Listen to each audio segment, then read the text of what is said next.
As we continue on now, we're going to see the first piece in the section of the Sefer referred to as Darkei Avoda. The section Darkei Avoda are footnotes that are focused on a practical spiritual application of the lessons of the Otzros Chaim.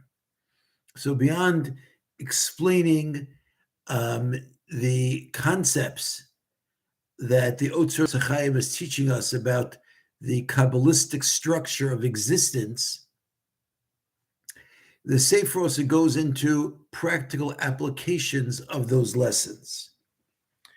And he says that Rav Chaim Vital began the Sefer by discussing the existence of the Or Ein Sof, the infinite light, to make sure that we understand that that's all there was prior to creation. And the reason for this is because the first and most fundamental principle in serving Hashem is the concept of emunah, of faith. To live with a clear understanding that the fact is ein od milvado. There is nothing other than Hashem. Everything in existence is Hashem. And that if you dig down into what is truly at the depth of everything that exists, it's the Or Ein Sof, it's the infinite light. And that even today, where we are post-creation, and God's manifest existence is hidden from us, which is a theme that we're going to develop quite a bit over the next few classes, the fact remains that from Hashem's perspective, everything is still only Or Ein Sof, the infinite light. But we lack the ability to see that. And this is the beginning and the root of all of our serving of Hashem. And ultimately, the purpose of everything is to come to that understanding.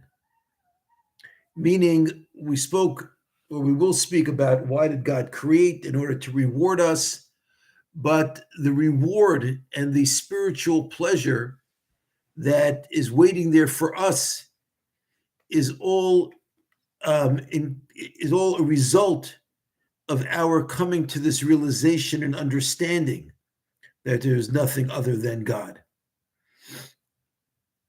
This revelation is not just something that existed in the past, but this revelation of God remains forever.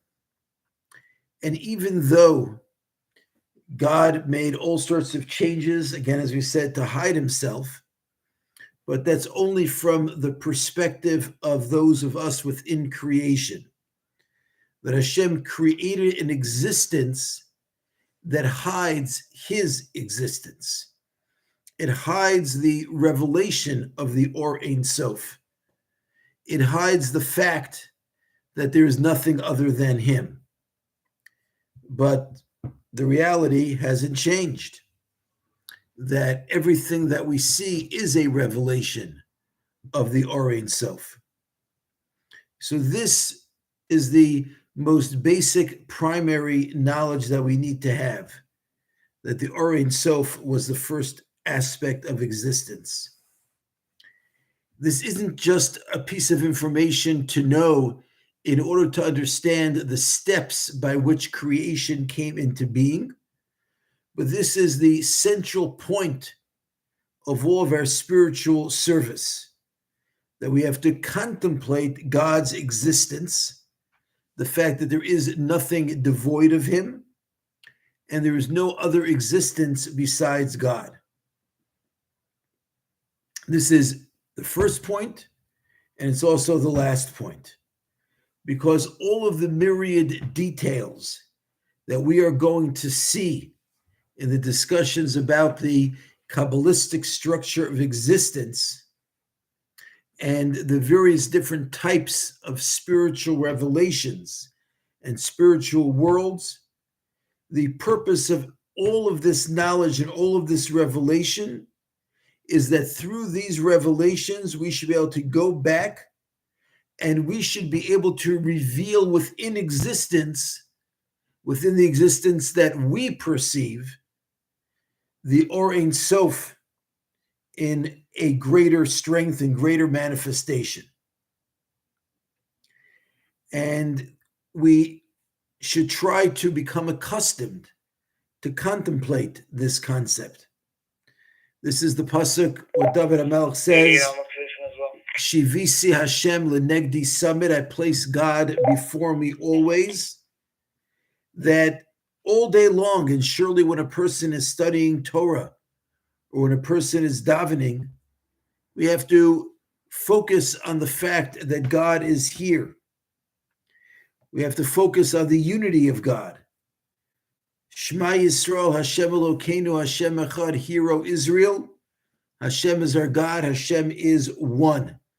And one not just being that he's unified, but he is the one and only. That Hashem revealed himself to begin with, and he is revealed constantly with the revelation of the Or Ein Sof, a revelation that is infinite and unbound, and that the revelation of the infinite light is everything, again, because the only real existence is God.